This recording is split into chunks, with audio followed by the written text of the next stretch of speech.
In this video, I'm going to teach you how to build the Apex Physique. Now you may be asking, what the hell is that? It's a physique that will make you look like a Gymshark athlete, run and jump with the explosiveness of an athlete, have the agility and cardio of a fighter, and have the bear-like strength of a powerlifter. Now I know it seems too good to be true and almost impossible, but it's really not that hard, I promise you. All you need is fucking consistency. You're not going to build anything with this if you aren't consistent. That means no missing days unless you're sleep deprived, and tracking your lifts and progress so you can progressively overload efficiently. This workout plan is a push-pull leg split, and I made one for calisthenics athletes and for weightlifters. Now you know all of this, I think it's time I start the guide. This is going to be straight info coming at you, so pay attention. So no looking at the comments for quick hits of dopamine, no scrolling for new videos, just full screen the video and pay attention. Make sure you take notes as well. Alright, let's start. This is the no BS guide on how to build the Apex Physique. First, diet. Now in order to build and sculpt a body, you need to challenge your muscles. When you're working out, you are literally breaking down your muscle fibers and forcing them to get bigger and stronger and adapt via protein synthesis. Now protein contains the amino acids needed to do this. So make sure you're eating 1 gram of protein per pound of body weight. This gives your muscles the building blocks they need to grow and get bigger. It's just like building a house. If you've got all the bricks there, that's fine, but if you don't have the cement to put it together, you're not going to build the house, mate. Also, if you're a normal human and you use the metric system, then just convert kilograms into pounds. If your mom cooks your meals and you're not able to track your calories and your protein, just make sure you have protein in every meal that you take. So this can be egg, chicken leg and breast, beef, salmon, shrimp, mutton, tuna, peanut butter. That's a good one, peanuts and etc. Now those are just some. You can search up some more in your spare time if you want to include that in your foods. Now to make sure you're giving your body enough nutrients to even get big, you need to be in a calorie surplus. So eat about 500 calories above your maintenance to lean bulk and still look good while putting on muscle. Also, people have this misconception that you need to dirty bulk in order to gain muscle. This is far from the truth. You can still eat healthy and eat in that caloric surplus without going to McDonald's every day. You fat I'm sorry. If you can't track your calories, try to eat at least 5 meals a day with one of the proteins that I listed in that list. Add a complex carb that contains fats and minerals like rice. Then add a few vegetables mixed in every meal as well. Now these don't have to be huge eats, okay? They can just be packed into a little box, but just make sure you're having at least 5 meals each day. Now it doesn't matter if you do all this, you diet, but you're not lifting the weight. Step 2, the weight. Yeah, boy. Gaining muscle is 40% lifting the weight, 40% sleep and recovery, and 20% diet. If you don't do the first two, that is get enough recovery and lift the weight, you're just not going to build muscle at all, and that's just facts. Now the fastest way to build muscle is by 1, lifting the weight with proper form and controlling the weight, and 2, progressively overloading each week so that your muscles can adapt and get stronger. I see so many people who don't track their lifts and then wonder why they're not building muscle. They wonder why they're plateauing, why their progress is getting less and less. And then they just blame that shit on genetics, which just pisses me off. You need to be increasing the weight or difficulty every week. There is no day where you should leave the workout thinking that, oh, that was definitely easier than last week's one. You have to work harder each week. This is a huge problem with why most people on calisthenics don't build muscle. Because 1, they're not lifting with proper form, and 2, they're not progressively overloading. They're doing the same 100 push-ups each morning and they're not doing anything to overload it. Lifts? What the fuck? It's not lifts.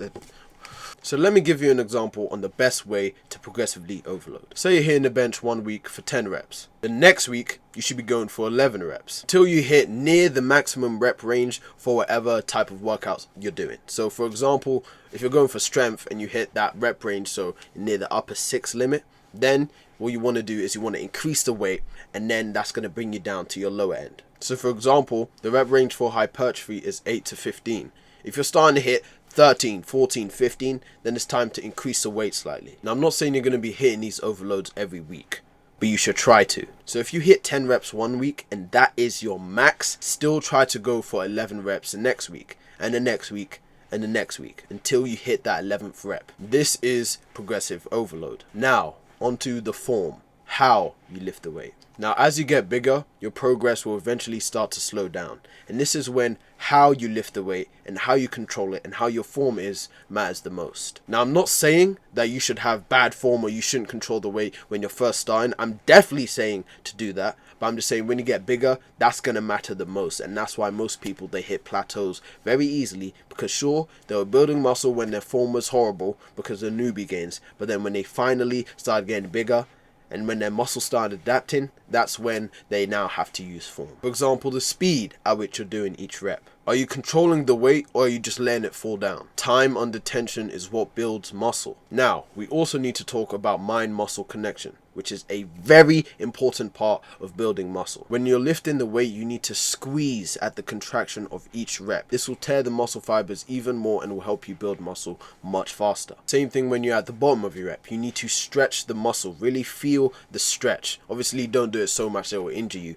but feel the stretch, feel that mind-muscle connection. This creates and stimulates the mind-muscle connection that will help you build significantly more muscle. For example, a bench press. When you push the bench up, you need to pause and squeeze your chest and squeeze your triceps. And as you bring the barbell down, you need to stretch your chest and feel the stretch in your triceps. Doing these two things will not only increase your mind-muscle connection, they will also increase the micro tears in your muscles, which is great for hypertrophy. It will give you those crazy gains. The second way to increase that mind-muscle connection is to actively think about the muscle and engage it while you're moving the weight. So really feeling the muscle, feeling how it's moving as you're doing the weight is going to really increase our mind-muscle connection. Not just moving it up and down. You have to feel the muscle, feel the contractions, feel the eccentric.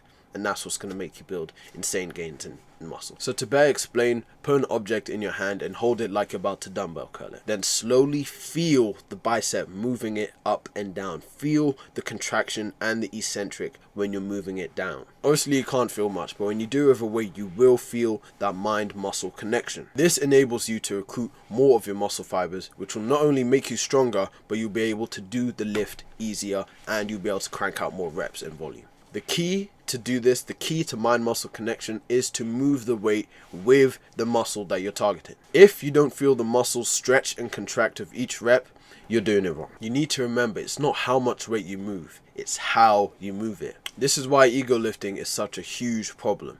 Because most people ego lift and they don't even realize it. They focus on getting their bench up or their deadlift up and they progressive overload much too fast. Or they are lifting weights that are too heavy that they can't control the eccentric of their reps or control the weight at all. If you can't control the weight throughout the whole rep, go lighter. Stop trying to get your numbers up to impress your friends. You're focusing on building muscle, okay?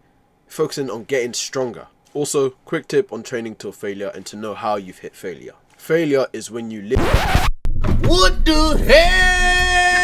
Failure is when you have literally failed the rep. It's not when it hurts the most. It's not when you've done your last rep. It's when you've literally failed the rep, where you literally can't do anymore. So for example, if you're doing a push-up and you're at your last push-up and you finish the push-up, you are not done. That is not failure. You have to literally be in the middle of your push-up and then your muscles give out. Now, for sets and reps, your sets have to be intense as possible. Intensity over volume all the time. The only reason we have sets is to give our muscles enough time to rest and to split the intensity. If you can get the same amount of intensity for 2 reps than for 4, then do it. Mike Mensa would only work for 2 hours per week.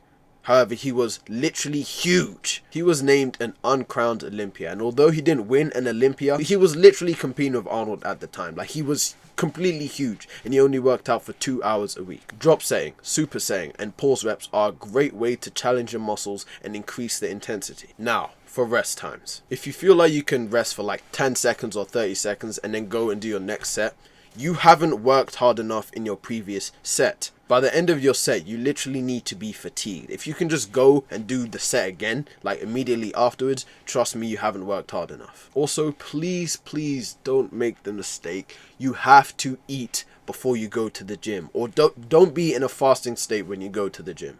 Now for supplements.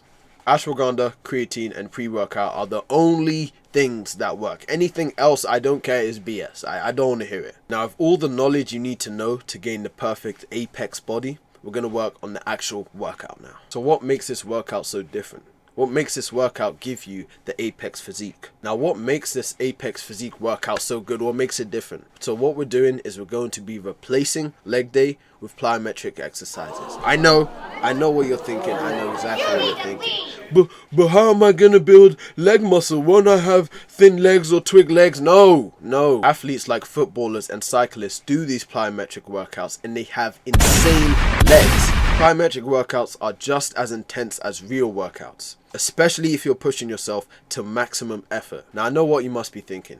I get how it can give me speed and explosive jumping power, but how can I get aesthetics and strength? What this workout is going to be using is periodization. This is when you break down your training into 2 schedules. One for strength and one for hypertrophy. And then you alternate between both schedules every month. You can focus for aesthetics and just use the hypertrophy version, or you could focus for strength and just use the strength version.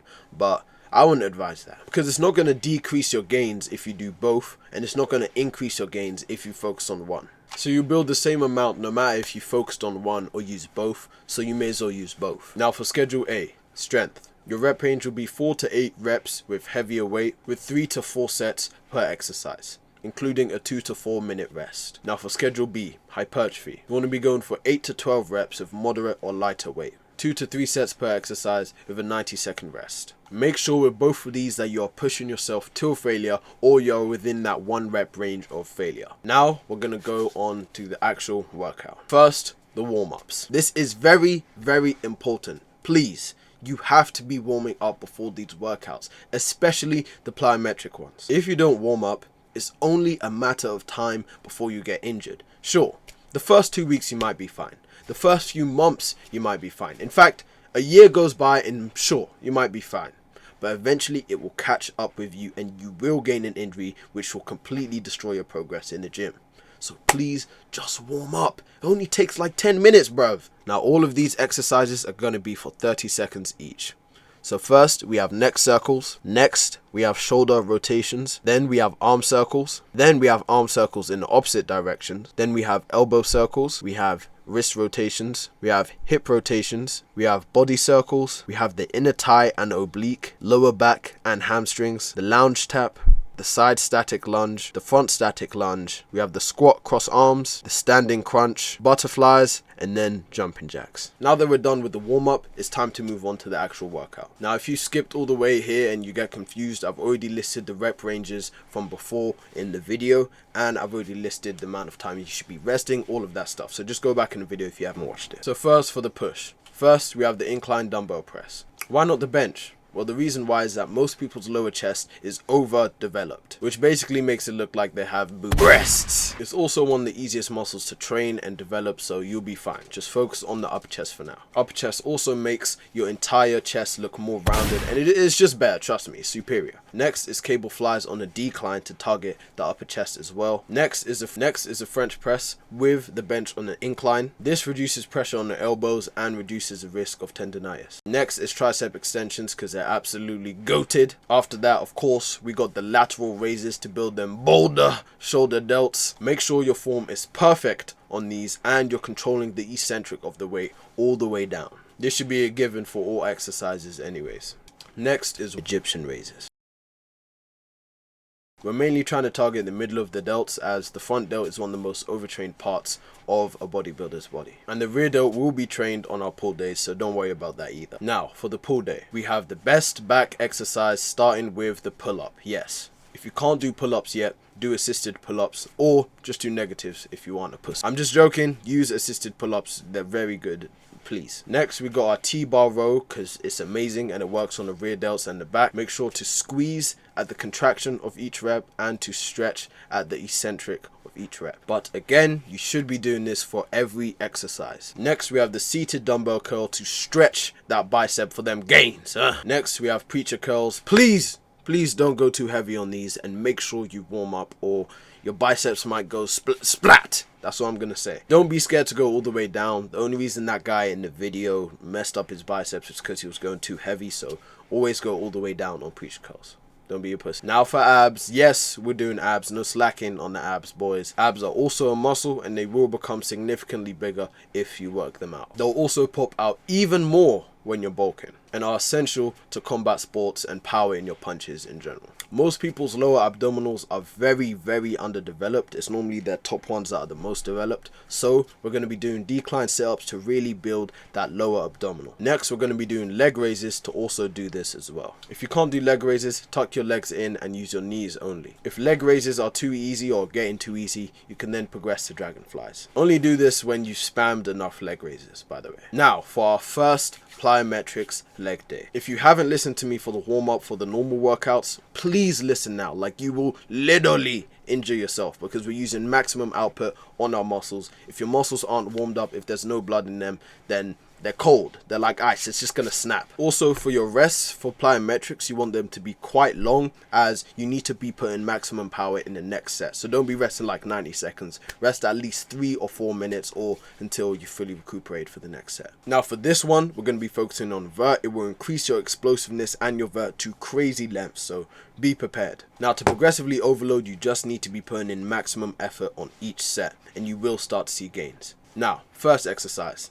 Depth jumps. Make sure as soon as you touch the ground to then jump and explode as high as possible. To progressively overload this one, however, make sure that the surface that you're jumping from gets higher each time. 5 sets of 2 to 3 reps. Make sure that your jumping is maximum effort. Next will be kneeling jumps to maximum jumps. Remember, as soon as you get up on your feet, to explode and burst like with maximum power. Do that for 5 sets and 5 reps. Next, we're doing maximum height jumps for 5 sets and 5 reps. Make sure you try your hardest to jump as high as possible on these ones. If you've warmed up properly, you will have no injuries and no problem exerting your maximum force. Next is hill sprints for 30 to 40 meters. We're going to be doing 4 sets of these. These are amazing for building your strength and your explosiveness. Just trust me, hill sprints are the way. Next, we're going to be doing pogo hops, so that's 2 small jumps and then 1 maximum jump. This will train the springiness of your Achilles tendon and train the calves as well. We're going to be doing that for 5 sets and 8 reps. Next is single leg step jumps. This will cancel out any imbalances, any muscle imbalances, and it will increase one-legged strength, which is one of the most important parts to increasing your vert. Now we're doing that with 5 sets and 5 reps. 1 completed set is both legs done, by the way. Now we're done for the jump workout. You're done for your day. Now with these plyometric exercises, make sure your form is perfect. Make sure you know how to actually jump, because most people, they generally don't know the proper form with jumping. You need to make sure that you know how to land as well. You don't want to be ending up like Derrick Rose. Okay, please. He always used to plant his feet when he landed, and this caused him to have huge injuries in his legs. Now let me show you how it's done. These common jump mistakes kill your vertical. Let me teach you how to fix it. Mistake number 1, you're lacking the turn. So really good jumpers run and then they end up turning their body so that they can apply some braking force and transition vertically. If you're jumping with 10 toes forward, your momentum is gonna go forward. You're not actually gonna transition vertically. Huge mistake. Mistake number 2, you're not hitting your power positions. We're gonna be the most powerful around 90-degree knee angles. So if you're not getting down to 90 degrees, you're lacking a lot of power. Now, some people are gonna do better from even lower positions, but we should be getting right around that 90-degree angle. And if not, you gotta check your ankle mobility. Mistake number 3, poor penultimate step. So that second to last step has to be powerful. You gotta push into the ground hard and you gotta cover distance. It should be longer than your previous steps. If it's a normal size step, you're probably not lowering your hips and setting yourself up for a good trajectory at takeoff. To his landings, he's on a pretty bad route to injuring himself. You see, many people could dunk, but not a lot of people are educated on how to safely land after a dunk or even a layup. Without the proper intel and technique on how to land, you're only hurting yourself little by little, which eventually will lead to an injury. In this video, I'll be exposing Jalen's horrible landing techniques and how he could fix them to prevent himself from a possible injury in the future.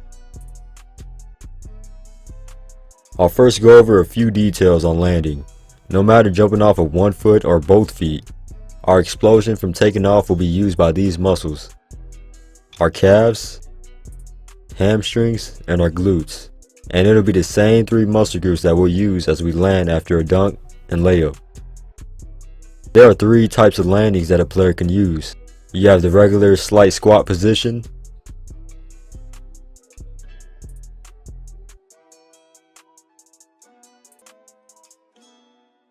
a land with choppy feet,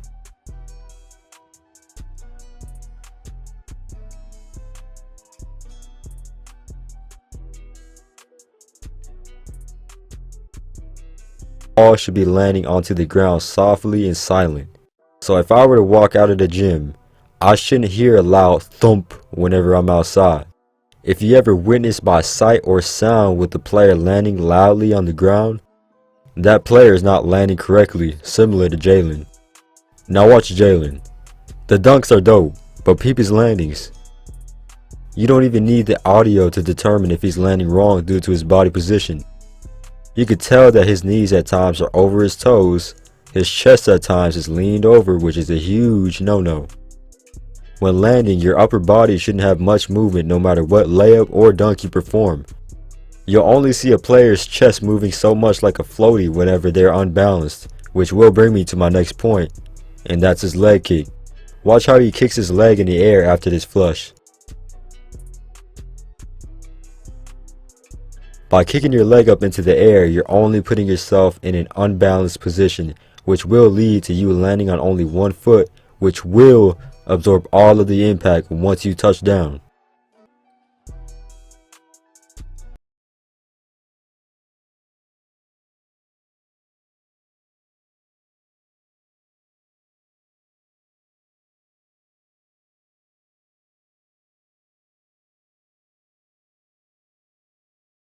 Now, for the second leg day. Now, the push and pulls for Thursday and Friday are still going to be the same, but the leg day on Saturday, we're going to be focusing on sprinting and agility. So the first bit is sprinting.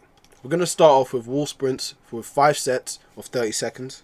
This will increase your initial explosiveness. Make sure you're also driving your toes into the ground. After this, do a 100-meter dash focusing on perfect form and maximum speed throughout. Remember, all of these plyometric exercises are maximum effort. You're trying to break through what you did last exercise, really pushing yourself. Make sure to warm up your hamstrings, especially for the sprinting plyometric workout as well. Next, do A-skips for 5 sets with 30 seconds.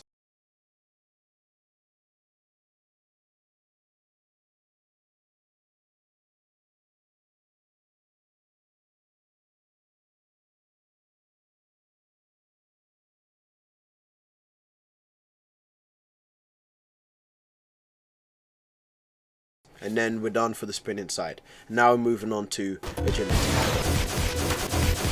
The way to do these exercises is to continuously do them for 30 seconds. Also, you can rest between each set. However, I do recommend that you do it throughout if you really want the apex body. This will make your body adapt to the endurance needed to stay light on your toes for long periods of time. For example, in a fight or just playing sports in general.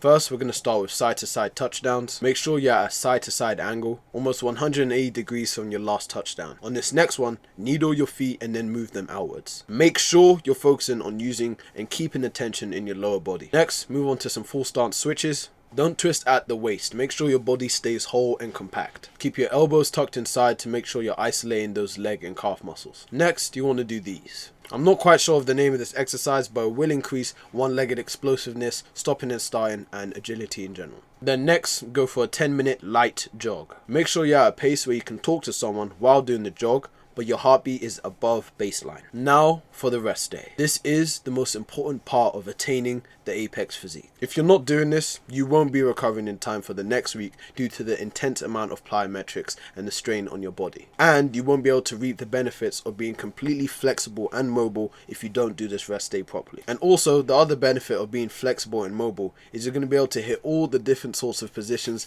when you're having sex. Now the first exercise, the hip flexor stretch. Get your legs in a lunge position with the other leg pointed out. Breathe in deeply for the entire stretch. If you don't feel the stretch in your hamstrings, you're not doing it right or you're not deepening the stretch. If it hurts, you're going in too deep. If you want to deepen the stretch more, you can hold the leg that is pointed out. Do this for 1 minute on each leg.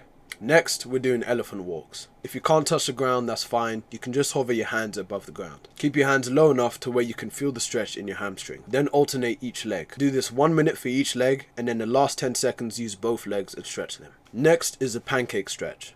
Go to wherever you feel the stretch and then just hold it and breathe deeply. Do this for 2 minutes and try to jostle around while you're doing it. Is jostle even a real word? As time progresses, deepen the stretch. Next is a figure 4 stretch. Hold it for 2 minutes, 1 minute on each side. Next, do a side stretch. Don't let the hip lift up. 1 minute for each side. Next is the second variation where you're just twisting your waist. Do that for 1 minute on each side. Now to progressively overload these stretches, you can either do it for longer or deepen the stretch. If it starts to hurt, trust me, you're stretching too deep. Don't try and rush it all in one go. You want to stay just below that threshold where it hurts.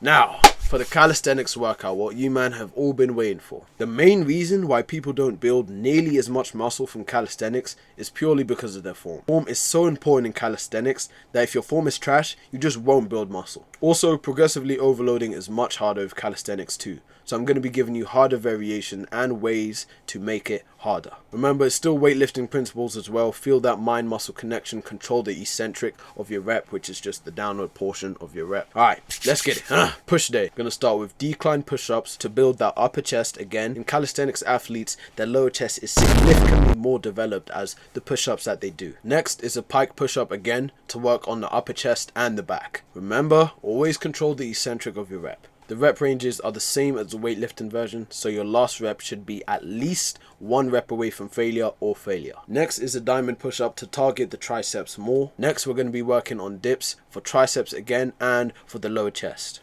After that, it's a planche push-up to hit the shoulders.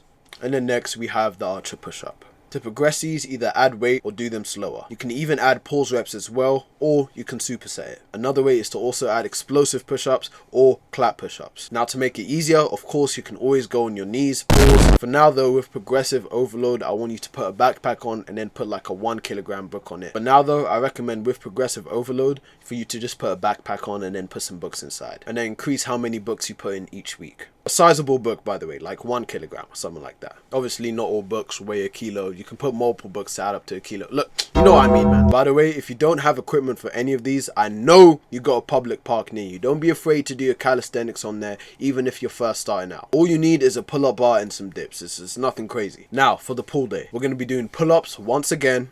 If you can't do pull-ups, do dead hangs or negatives.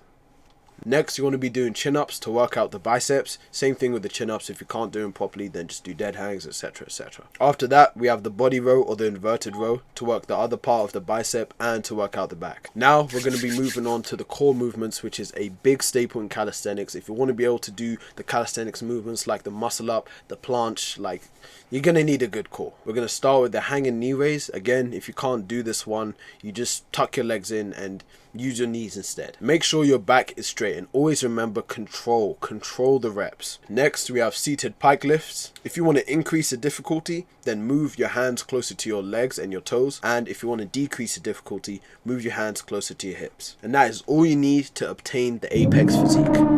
The leg days, again, just go back to the weightlifting section of the video and look at the leg days and then just put them in for the calisthenics one. The rest day is also the same for stretching on Sunday, so go back to that part of the video as well. I tried to put timestamps. Again, if you want to build size and strength, then make sure to alternate between the routines each month. The same rep ranges in the weightlifting part of the video apply to calisthenics.